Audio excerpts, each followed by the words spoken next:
নমস্কার, দেখছেন নিউজ 18 বাংলা। দুপুর 3টের খবর দিনভর নিয়ে আমি রুমেলা রয়েছি আপনাদের সঙ্গে। যে ছবি আপনাদেরকে দেখাচ্ছি এ হলো বেআইনি নির্মাণ, আর এই বেআইনি নির্মাণে জিরো টলারেন্স দায়িত্ব নিয়েই কড়া বার্তা দিয়েছিলেন মুখ্যমন্ত্রী। আর তারপরেই অ্যাকশন কলকাতা পুরসভার।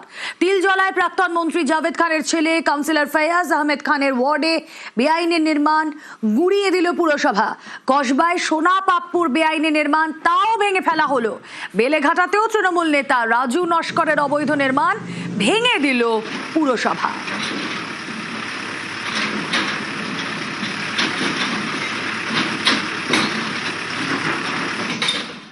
যা কিছু অবৈধ, যা কিছু বেআইনি, তার জন্যই তার বিরুদ্ধে অ্যাকশন, একেবারে জিরো টলারেন্স এই বার্তা দিয়েছেন মুখ্যমন্ত্রী শুভেন্দু অধিকারী।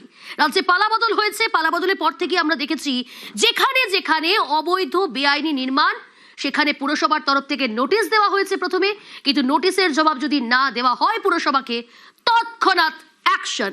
এই মুহূর্তে তিনটি ছবি আপনাদের সামনে তুলে ধরেছি, তিনটি জায়গার ছবি, তিলজলা, বেলেঘাটা, কসবা। দেখুন এই তিনটে জায়গায় যেখানে বেআইনি নির্মাণ, অবৈধ নির্মাণ, সেই অবৈধ নির্মাণ ভেঙে ফেলা হচ্ছে পুরসভার তরফ থেকে। নোটিশ দেওয়া হয়েছিল আগে, নোটিশের কোনো জবাব পায়নি পুরসভা, তারপরেই অ্যাকশন পুরসভা। তিলজলা, বেলেঘাটা, কসবা। এই যে তিলজলা দেখাচ্ছি আপনাদের, তিলজলা যেটা জাভেদ খানের ছেলের ওয়ার্ড, সেখানে বেআইনি নির্মাণ।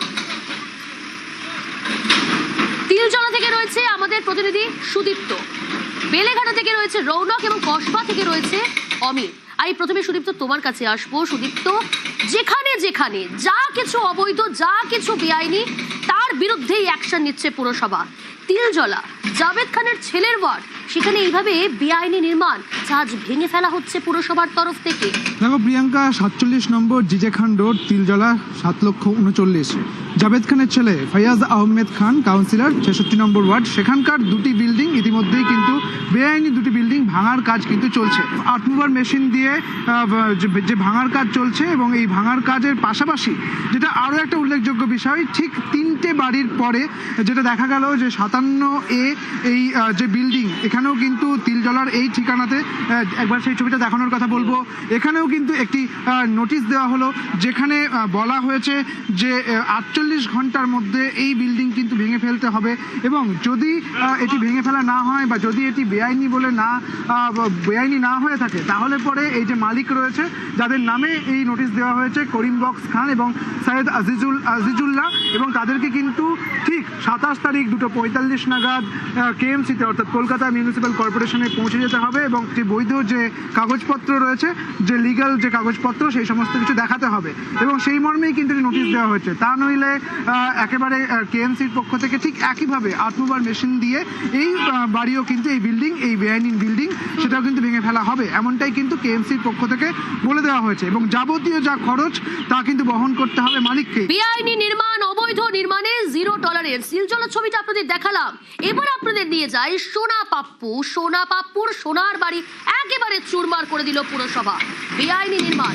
প্রতিনিধি অমিত রয়েছে আমার সঙ্গে কসবা থেকে। সরাসরি সেই ছবি দেখাতে বলবো আমার ক্যামেরা পার্সন সনদকে।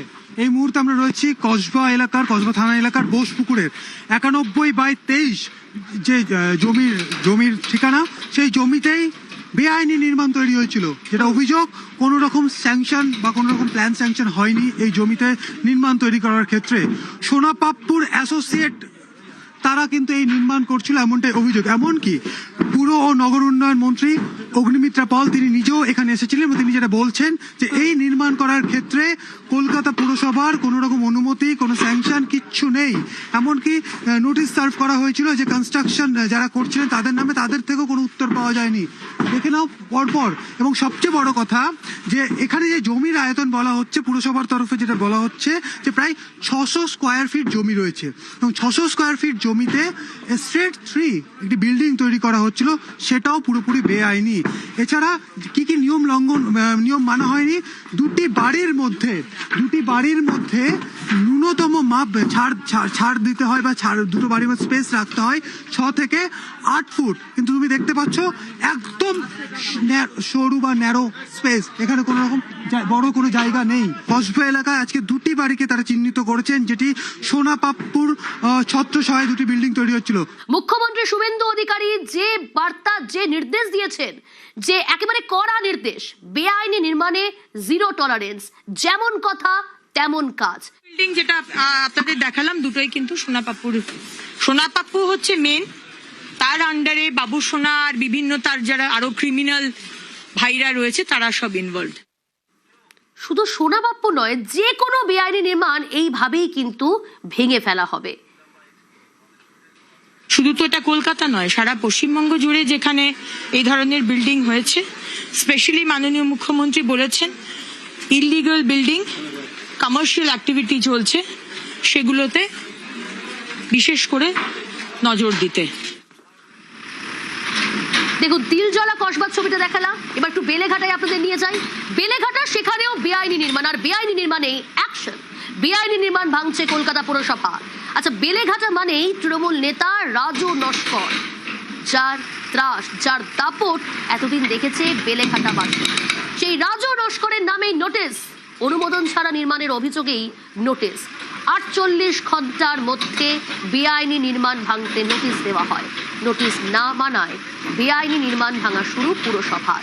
কেন্দ্রীয় বাহিনীর ঘেরাটোপেই ভাঙার কাজ শুরু হয়েছে। একদম, আর অ্যাকশন কন্টিনিউ থাকবে। আগে এগুলোকে করি, এক একটা করে ধরবো, সবাইকে ধরবো। যেটা বেআইনি সেটা বেআইনি। যারা বসবাস করছে তাদেরও তো একটা দায়িত্ব আছে যে দেখে কিনতে হয়। ডেভেলপার ওনাকে ভাগ দিয়ে যদি কিনেছে, তাহলে সেই ডেভেলপারেরও দায়বদ্ধতা আছে। অনেক সময় অভিযোগ ওঠে যে পুরসভা প্রপারলি নজরদারি থাকে না। একদম, ওদেরও দোষ আছে। যাদের নজরদারি দেওয়ার দায়িত্ব আছে তারাও মানে they are also liable for this, and action will be taken against them also. Beleghata east Kulia road ভেঙে ফেলা হচ্ছে 5 তলা নির্মীয়মান বাড়ি। গত 21 তারিখে কলকাতা কর্পোরেশনের বিল্ডিং বিভাগের তরফ থেকে এই বাড়িতেই নোটিশ দেওয়া হয়েছিল, তথা রাজু নস্কর এবং আশুতোষ নিয়োগী নামে যারা এই বাড়ির প্রমোটার বা মালিক এবং তৃণমূল নেতা স্থানীয় এই রাজু নস্করের নামেই নোটিশ দেওয়া হয়েছিল যে 48 ঘন্টার মধ্যে এই বিল্ডিং বিভাগকে সংশ্লিষ্ট বাড়ির নথি জমা করতে হবে, তাদেরকে দেখা করতে হবে। যদি না করে তাহলে 48 ঘন্টার মধ্যে এই বাড়িটি ভেঙে ফেলা হবে। এখন দেখা গেল আর সকাল থেকেই সেই কঠোর পদক্ষেপ নিল কলকাতা পৌরসভা। কলকাতা পৌরসভার তরফ থেকে বুলডোজার নিয়ে এসে সেই বাড়ি ভাঙার যে কাজ, সেই বাড়ি ভাঙার কাজ চলছে। অন্যদিকে কেন্দ্রীয় বাহিনীর জওয়ানরা গোটা এলাকা জুড়ে রয়েছে যাতে কোনো অপ্রীতিকর পরিস্থিতি তৈরি না হয়।